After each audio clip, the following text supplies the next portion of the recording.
want a sustainable community, don't we? Yes, we do. And sustainability is such a wider term, starting from environment, climate, water, economy, and most importantly, it's the interfaith ties, it's the intercultural bonds. And that's what this little project, Indo-Pasifika Project, is trying to do, making a little leap towards a step of intercultural bonds and ties and strengthening it. I'm really grateful to NAD, the Charitable Trust. They have taken the step and conceptualized it. And great thanks to Otara Papatoetoe Local Board. They're supporting it. Auckland Council Libraries, well done and welcome all of you. Leota Alice Meredith from Auckland Council Libraries and Manjeet ji from NAD Charitable Trust. So let's start this conversation. I'm so excited to see you, Leota Alice, in this beautiful red costume, wearing this, the flower here. Could you please start, what Pasifika culture does it represent and what is it all about and who you are? So thank you, Nimi. What I'm actually wearing is what we call in Samoan puletasi. In Tongan we call it puletaha. Fijians wear it. A lot of the different Pacific nations wear a similar form. Basically, it's a skirt and a top. It's adapted from colonial times. What do you know about the henna thing? I think henna is very significant in terms of when the celebration comes in the Indian perspective, like Indian families. Either it is a wedding or sometimes birth of a child. And most probably, I think on the weddings ceremonies, hennas are like very significant to the women to get ready for the wedding ceremony, or even the bride and the relatives of bride, they all put henna. And henna is actually a shagun. It's a good omen. Yeah. So how about tattoos? How do you go about it? Well, for Pacific tattoos, there is, of course, our master tattooist. So not everyone can simply be a tattooist. The practice of tatau, I've been fortunate to have my traditional tatau, or my beautiful malu. It means shelter, protection, sacredness, and it's specific to us women, and so it is actually placed on the legs, and the patterns that it's made of is the bird, the stars, and things of nature. Now, I've got a treat for you both. Now, in talking about tatau or malu, I just quickly pull out some images of female Samoan tattooing. Okay. And so, ta-da! And this part is what we call the malu. So the malu, actually, the main part of our female tattoo in Samoan culture, the malu, is actually behind the knee. And so hopefully we get a chance to actually see a malu, a real malu. And that's based on shaved legs and confidence. Indo-Pasifika Project is to bring communities together through art, music and culture. Little step towards that, and I would like to say, Aaye bahar ko hum baant le, zindagi ke pyar ko hum baant le. Absolutely, sharing. Sharing. So, sharing. Talking about the musical instruments. How about the drums, the dhol, the tabla, the mats, and and it produces sound like a dhol produces sound. So we're inventive. We are resourceful. Roll up that sleeping mat, and what do you know? We got a drum. And so I've been asked about Pacific music, instruments. Yes, musical. And the type of Pacific instruments that come immediately to mind is wooden drums that we have. And Cook Islanders is probably one of the Pacific cultures that we can visually see it being played and dance, and each of them make a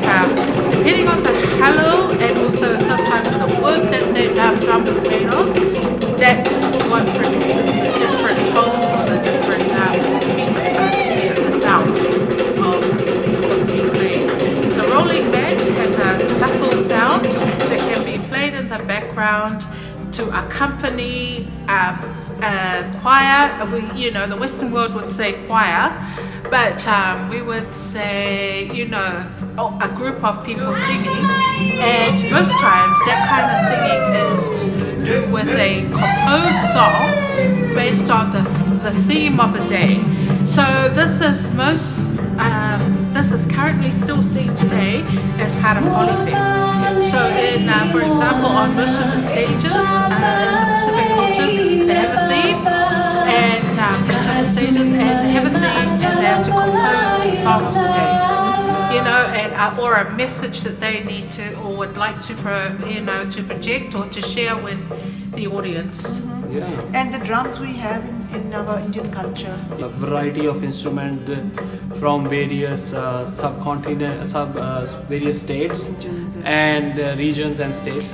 But since we are talking about India, so we have to find a common music, so which is classical music. And in classical music, again, we have two different categories, which are South Indian classical music and North Indian classical music.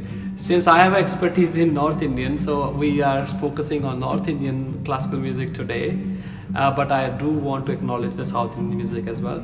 So in North Indian classical music, the percussion instrument, the leading percussion instrument we have is called tabla, which has two hand drums, which are being formed during the time of colonization by Persians in India. North Indian classical music is a mix of native Indian and the Persian culture. So which has tabla and sitar and singing of khayal singing, which is Indian classical, North Indian classical singing.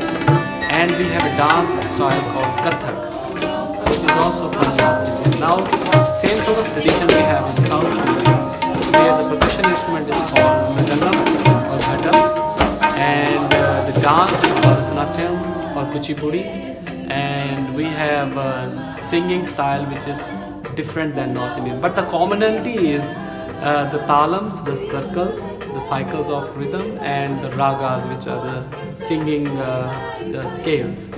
There are common ragas and there are different ragas as well in the both styles. So they're very, very different and very significant and very fully formed and structured in a way, and a beautiful representation of India.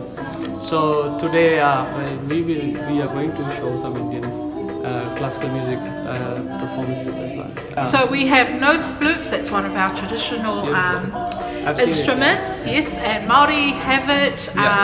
Tongans also still use their nose flutes as well. And the other one is the conch shell. And now the conch shell has multiple purposes. It's the call of the gathering. And finally, I also wanted to mention Tongan music. Yeah. Now, a lot of people, the Western music, they have notes. Yes. Written music. So written music, you have those different notes. Tongan music, use numbers. The beauty of the thing is, whether I'm wearing a bindi and you're wearing a flower, we still are wearing it to beautify ourselves. That's right. So aren't your we? bindi is my flower.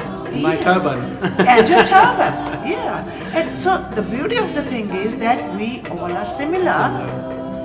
No doubt we have dissimilarities. And so some of those differences, I think this project, we're wanting to encourage people to learn. Feel it's okay to ask about things that they might feel shy about asking. Like, for example, I want to ask Manjeet in terms of the music playing of the instruments that you play. Can women play it? Yes, of course. And women can play. Women have specifically when we talk about dance, Kathak dance, it's always thought that women can only dance, but men can also do Kathak. Yes. It's We learn about ourselves too. And look at Bhangra. Bhangra. The girls have started doing Bhangra. It it's used to a be regional male. Punjab culture, folk dance, and Girl power. Yes. girl power. Yeah. Beautiful. We've got to love each other. It's all about Aroha. It's all about Alofa. It's all about Ofa. It's all about Prem Bhav. Yeah. It's all about Pyar. Absolutely. It's all about respect. It's all about Izzat Maan. So, One of the biggest things that I love about our people, both Indian and Pasifika people, faith. We're people of faith. It doesn't matter what religion we practice.